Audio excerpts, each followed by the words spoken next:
이것도 재밌겠어요. 맞죠? 야, 이거 어떻게 적용하지?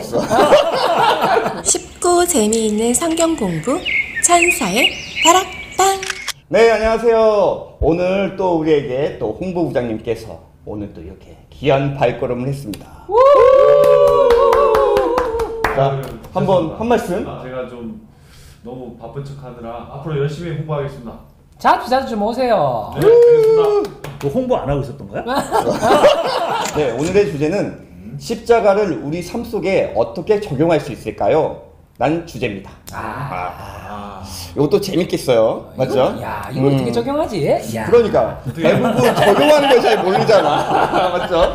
네. 오늘 주제는 조금 어려울 수도 있고 생각하기에 따라서 쉬울 수도 있는 주제인데 여태까지 뭐 쉬운 주제는 없어. 다 어려웠어. 다 어려웠어. 우리가 실제로 종교를 갖게 되는 가장 큰 계기는 우리가 어떤 난관이나 어려운 일을 만났을 때잖아요. 그렇죠. 네, 그래서 그렇죠. 그것을 좀 뭔가 극복해 보고 싶고 또 불안한 미래에 대한 보장을 받고 싶기도 하고 또 죽음 이후의 삶에 대한 궁금증도 있고 여러 가지 그래서 그런 질문을 교회에 할 때 교회가 주는 대답은 십자가거든요. 네. 그래서 예수님의 십자가 사건은 우리에게 네 가지를 해결해 준 것으로 자유를 줬다고 말하기도 하고 해방했다고도 말을 하는 첫 번째는 죄죠. 모든 죄에서 그리고 모든 저주에서 그리고 모든 가난과 모든 질병에서 우리에게 자유를 주셨다. 그래서 이 인간으로서는 이 네 가지 문제를 해결하기가 어렵죠. 전혀 할 수가 없죠. 우리가. 그래서 오직 십자가만이 이 네 가지 문제를 해결할 수 있다. 이렇게 말을 하죠. 그래서 죄의 문제를 해결한 것은 크리스찬이라면 누구나 누릴 수 있죠. 네. 더 이상 이제 죽음을 두려워하지 않을 수 있고 또 죽으면 천국 간다는 확신을 가지고 살기 때문에 죄 때문에 오는 사망의 두려움에서 벗어날 수 있어요. 근데 저주의 문제는 인간은 태어나면서 고독하죠. 외롭고 염려, 근심, 걱정, 불안, 두려움의 문제를 항상 가지고 있는 게 이 저주 문제 때문이죠. 그 다음이 가난과 질병인데 실제로 가장 많이 기대하는 부분이 뭐예요? 가난과 질병의 질병. 문제일 거예요. 근데 이런 거죠. 아니 이론상 예수님께서 저 십자가에서 이 모든 문제를 해결하셨다고 했는데 안 했는데? 했는데. 그러면 우리 교회는 이제 병 걸린 사람이 없고 가난한 사람이 없어야 되죠. 근데 실제로 그러냐? 안 그렇죠. 그러면 이게 문제가 생기죠. 그럼 왜 안 되냐? 그럼 어떻게 해야 되느냐? 이 문제가 이제 오늘 주제가 되는 거죠. 좀 현실적인 신앙에 대한 현실적인 이야기를 좀. 만약에 여러분들은 이런 질문 받을 때는 뭐 어떻게 대답해요? 교회 나가면 질병의 문제와 가난의 문제가 해결되냐? 그럼 자신 있게 그렇다 이렇게 말씀할 수 있나요? 없어요? 네.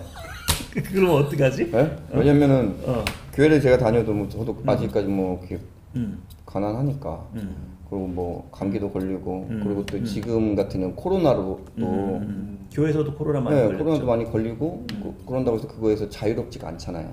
그러니까 뭐 못한다 모르겠다. 이렇게 이야기하는 것도 맞는데 이게 현실이죠. 네. 그런데 우리 크리스찬 기독교 방송에서 보면 굉장히 많은 간증들이 나오잖아요. 네. 근데 그 간증의 대부분은 무엇과 관련됐어요? 성공, 가난, 성공, 그리고 질병, 병나슴. 암이라든지 요즘에 뭐 인간으로서 고치기 힘든 희귀 질환이라든지 뭐 이런 것들에부터 나았다. 그런 주를 이루죠. 맞습니다. 네, 맞아요. 그러다 보면은 분명히 교회에 와서 이런 문제를 해결한 사람이 있어요, 없어요? 있어요. 있는데 이렇게 얘기하면 어떻게 해요? 있는데 저한테는 없으니까 이렇게 얘기할 수 있는 거죠. 그래서 그거 굉장히 상대적 박탈감을 느끼게 돼요. 그러니까 그것도 잘 주님 모르겠다. 왜 나는 안 나고. 그렇죠. 그러니까 이게 우리가 갖고 있는 현실이에요. 분명한 건 뭐냐면 십자가에서 이 모든 문제를 해결하신 건 맞는 것 같아요. 왜냐하면 실제로 그것을 경험한 사람들이 있으니까 없으니까. 있으니까. 근데 이게 보편적인 현상은 아니죠. 아닌 것 같은 거죠. 네. 그러면 적어도 반대가 돼야 되지 않나요? 이게 교회 안에서 보편적인 현상이 되고 소수가 그것을 못 누리면 이거 이론도 맞고 현실도 맞는 거죠. 그런데 분명히 그런 증거는 있는데 그것도 교회 안에서 좀 일부 희소성이 있는 것 같다. 그러면은 이론상 예수를 믿어서 나은 사람도 분명히 있긴 한데 왜 이게 보편적인 현상으로 우리에게 오지 않느냐 이런 현실적인 답답함들이 있을 수밖에 없는 거죠. 네. 네. 맞아. 답답합니다. 네. 맞아. 그래서 이제 성경을 여러분이 읽으시면 예수님의 십자가 사건은 주로 어느 성경이 다루고 있죠? 사복음. 사복음서죠. 네. 마태복음, 마가복음, 누가복음, 요한복음에서 이 일을 다루죠. 그런데 문제는 이거죠. 예수님의 십자가 사건이 우리의 삶 속에 녹아드는 과정은 어느 성경에 써 있어요? 녹아든 예수님의 십자가 사건이 진짜 사람을 살리는 복음이 돼서 온 인류에게 퍼져나가기 시작해서 실제로 구원받는 사람들이 나타나고 여러 가지 사도들이 이적과 기적을 막 행했던 듯. 오순절. 오순절. 그러니까 그게 어느 성경? 사도행전. 그렇죠. 사도행전이죠. 똑똑한데? 우리가 십자가 사건을 이야기하고 십자가가 우리에게 이런 모든 죄와 저주와 가난과 질병의 문제를 해결했다라는 이야기를 할 때에 사복음서에서 머무르면 안 되고 반드시 어디까지 나가야 되는 거예요? 사도행전. 사도행전까지. 그러면 사도행전에서 가장 중요한 사건은 무슨 사건이죠? 오순절. 오순절 성령 성령 강림. 강림 사건. 그러니까 십자가는 무슨 사건과 같이 이해해야 된다? 오순절 오순절 성령. 그렇죠. 강림. 오순절 성령 강림 사건과 같이 쌍을 이루어야 된다. 근데 이게 지금 제가 본론으로 들어가기 전에 이렇게 장황하게 설명하는 이유 중에 하나는 뭐냐면 이런 거예요. 예수님의 십자가 사건은 누구의 사건이에요? 성부, 성자, 성령 중에. 예수님, 성자 예수님 사건. 성부. 성부 하나님의 사건. 예수님께서 십자가에 달려 돌아가신 것은 누구의 명령으로 이루어진 거예요? 하나님. 아버지. 누가 예수님을 보내셨어요? 성부 하나님. 성부 그렇죠. 하나님. 그러면 성부 하나님이 예수님을 십자가에 못 박으면서까지 밝히고 싶었던 내용은 뭐예요? 우리를 이렇게 사랑했다. 그렇지. 하나님이 세상을 이처럼 이처럼 사랑했다. 이처럼. 근데 이처럼이라는 단어의 그 깊이가 어디까지냐고. 나 자신을 십자가에 뭐 할 만큼? 못 박을 만큼. 그 깊이를 설명하기 위해서. 그리고 그 깊이와 넓이 안에서 우리가 참된 자유와 하나님에 대한 성부 하나님이 우리를 얼마나 사랑하시는지에 대한 강력한 확신을 가질 수 있을 만큼. 그래서 그 십자가를 보고 예수님이 십자가에 달려 돌아가신 것은 사실은 성부 하나님이 우리를 지금도 찾고 계시고 이렇게 사랑하는 아버지가 계시다는 걸 발견하게 되는 거예요. 그러면 오순절 성령 강림 사건은 누구의 사건이에요? 이건 성자 예수님. 그렇지. 왜 성자 예수님의 사건이냐? 만약에 성자 예수님이 흠이 있다. 그죠? 네. 흠이 있는 희생 제물이 됐다. 그러면 성령 하나님이 우리에게 오실 수 있어요, 없어요? 없어요. 그의 피가, 그의 권세, 피의 권세가 뭔가 하자가 있다. 그러면 성령님은 임하실 수가 없다. 없는 거죠. 그러니까 성령님이 우리에게 죄 많은 인간에게 이렇게 오실 수 있었다는 얘기는 죄의 문제를 해결했다는 뜻이잖아요. 그래서 예수 그리스도의 희생이 완전했다는 것을 누가 증명하는 거예요? 성령님. 성령님. 그죠? 그러면 성령 하나님의 사건은 뭐예요? 성령 하나님 사건. 성령 하나님의 사건은 뭐예요? 아니, 성부 하나님의 사건이 십자가라며. 네. 그리고 성자 예수님의 사건이 오순절 성령 강림 사건이라면서요. 네. 그럼 성령 하나님의 사건은 뭐예요? 지금처럼 이제 저희가 그렇게 이렇게 현실에서 네. 이게 받고 그걸로 해서 이제 우리가 이렇게 나눌 수 있는 그런. 그렇지. 네. 바로 우리가 하나님의 자녀가 된 거. 예수를 나의 구주로 고백하고 내가 하나님의 자녀가 되어서 예수 그리스도를 닮아가는 장성한 분량까지 자라는 것. 그게 누구를 증명하는 사건이에요? 성령. 누가 계시다? 성령님. 그렇지. 내주하신. 예.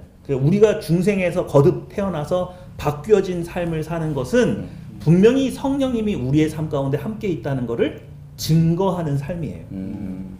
이해가 되시죠? 네네. 네네. 그래서 이 하늘나라의 어떤 구조를 보면은 내가 나를 주장하지 않는 거예요. 서로. 그죠? 이런 관계가 돼 있어요. 그러니까 이런 틀 안에서 십자가 사건과 오순절 성령 강림 사건을 딱 이해를 하면 제가 이렇게 설명하면 좋을 것 같아요. 십자가 사건은 원론이에요. 근본된 이론이에요. 그러면 오순절 성령 강림 사건은 뭐냐? 강론이에요. 강론이 뭐냐? 이론이 실제로 적용될 때 일어나는 과정을 설명한 게 강론이에요. 그러면 십자가 사건이 내가 모든 죄와 저주와 가난과 질병의 문제가 실제로 해결되는 것을 맛보려면 누가 꼭 있어야 돼요? 성령님. 성령 하나님이 있어야 되고 거기서 뭘 받아야 돼요? 성령 충만. 그렇지. 모든 죄와 가난과 저주의 문제를 다 해결하셨지만 실제로 내가 내 삶 속에서 그것을 맛보고 누리려면 신자가 성령 하나님을 받고 성령 충만한 삶을 살지 않으면 하나의 이론으로 그냥 내 안에 있을 수밖에 없는 상태가 될 수도 있다. 그러니까 적용점에서 실제로 그것을 맛보고 사냐 못 맛보느냐의 가장 핵심은 성령 하나님이 나에게 오셨냐? 그리고 그분의 충만이 나의 삶을 지배하고 있느냐? 이게 굉장히 중요한 방점이에요. 그러면 내가 지금 가난의 문제 때문에 내가 돈이 궁하고 내가 결핍이 맞단 말이에요. 그래서 항상 신자가 돌아봐야 될 것은 나는 왜 쟤는 돈을 주는데 왜 나는 안 주세요? TV 틀으니까 기독교 방송 보니까 누구는 병 고쳤다는데 왜 나는 안 고쳐요? 물론 질병 안에도 여러 가지 이유가 있을 수 있어요. 뭐 하나님께서 어떤 성장을 촉구하기 위해서 질병을 허락하실 수도 있고 죄로 말미암아 하나님께서 그 징계하실 수도 있죠. 그런데 일반적으로 그런 경우가 아니라 육체의 연약함으로 오는 질병일 경우에 죄의 문제가 아니라는 전제하에 실제로 이 환자가 예수님을 영접하고 성령 하나님의 능력으로 치유받으려면 진짜로 필요한 건 성령 충만이에요. 근데 우리 충만을 바로 구해요? 아니죠. 대부분 안 구하죠. 우리는 현상을 구하는 거예요. 현상. 눈에 보이는 현상을 보는 거예요. 그럼 실제로 우리가 뭐 이렇게 뭐 부흥회를 한다던가 교회 집회를 한다던가 신방 예배를 갔는데 갑자기 병이 나왔다던가 또 어떤 사업이 파산하신 분이 있는데 어떤 은혜를 경험하고 다시 용기를 내서 사업에 도전했다가 성공한다든가 뭐 이런 모든 현상들의 가장 핵심은 그 성령 충만한 삶을 살게 되어서 나타나는 현상이지 갑자기 하나님이 하늘에서 돈보따리를 떨어뜨려 주셨다거나 그런 이유로 이게 해결된 건 아니란 말이에요. 근데 우리는 철저하게 어디에 매여 있어요? 기복신앙. 그렇죠. 나의 삶을 상황 나를 얽매이고 나를 움짝달싹할 수 없을 만큼 나를 두렵게 만드는 이 현실 이 현실에 매이다 보니까 성령 하나님이 내게 없고 성령 충만을 못 받은 게 내가 문제로구나 라고 생각은 잘 못하고 지금 당장 이 문제만 해결해 달라고 하나님 앞에 조르르게 되는 거죠. 거기에서 갭이 생겨요. 그러니까 누군가가 신앙적인 어떤 성장을 통해서 실제로 예수님의 십자가 사건이 나에게 적용이 되어서 이런 문제들이 해결된 사람 성령 충만을 어떤 형태로도 맛본 거예요. 근데 어떤 사람은 이걸 이론적으로도 알고 체험한 사람이 있고 어떤 사람은 이론은 모르는데 그냥 체험한 경우가 있을 수 있겠죠. 지금은 그렇지 않은데 우리 70년대 80년대만 해도 이게 교회의 어떤 교파에 따라서 좀 나눠져 있었던 것 같아요. 예를 들면 원론에 더 중요시 여겼던 것 같아요. 그래서 예수님의 십자가 사건을 되게 중요하게 생각한 거죠. 근데 순복음 계열은 약간 강론에 더 집착을 했던 것 같아요. 그러다 보니까 실제로 이런 십자가의 사건이 체험되고 현상으로 나타나는 쪽은 어느 쪽이 더 많아요? 순복음. 그렇죠. 강론 쪽을 가진 쪽이 더 이론은 몰라. 근데 무조건 성령 충만 받으면 된대. 그래서 막 기도를 하는 거야. 근데 여기는 원론은 아는데 강론은 잘 안 구해. 이렇게 양 진영으로 가다가 요즘엔 서로 좀 이렇게 서로 이렇게 보완해가는 형태로 가는 것 같아요. 그래서 뭐 장로교인데도 성령 충만한 교회가 있고 또 순복음이지만 말씀에 더 이렇게 많이 가는 경우도 있죠. 그러니까 원론만 알고 있을 때는 삶에 적용되는 현상이 좀 적고 강론만 알고 있었을 때는 원론이 없기 때문에 그 선을 넘어서 너무 신비주의나 은사주의로 가는 경우가 생길 수가 있죠. 그래서 십자가를 가진 사람은 반드시 모두 이해해야 된다. 오순절 성령권도 함께 이해를 해야 된다. 그래서 내 삶에 실제로 이 십자가가 능력으로 나타나고 그래서 내 주변에 있는 사람들한테 꼭 예수 믿으세요라고 말을 하기보다도 내 삶에 나타나는 성령 하나님의 충만이 여러 가지 형태로 나타날 거예요. 그러면 사람들이 먼저 알아보는 거죠. 너 뭐가 달라졌는데? 우리 뭐 옛날에 우리 믿음의 선조들 중에 우리 한국 초대교회에 김익도 목사님이라는 분이 계시거든요. 이분은 되게 유명한 깡패예요. 그래서 그때 당시 뭐 우는 아이도 김익두가 온다고 그러면 무릎을 꿇칠 정도로 대단한 깡패였는데 이분이 회심을 한 거죠. 한 번은 저작거리를 이렇게 가는데 누가 이렇게 물을 뿌리다가 김익두 목사한테 물을 뿌린 거예요.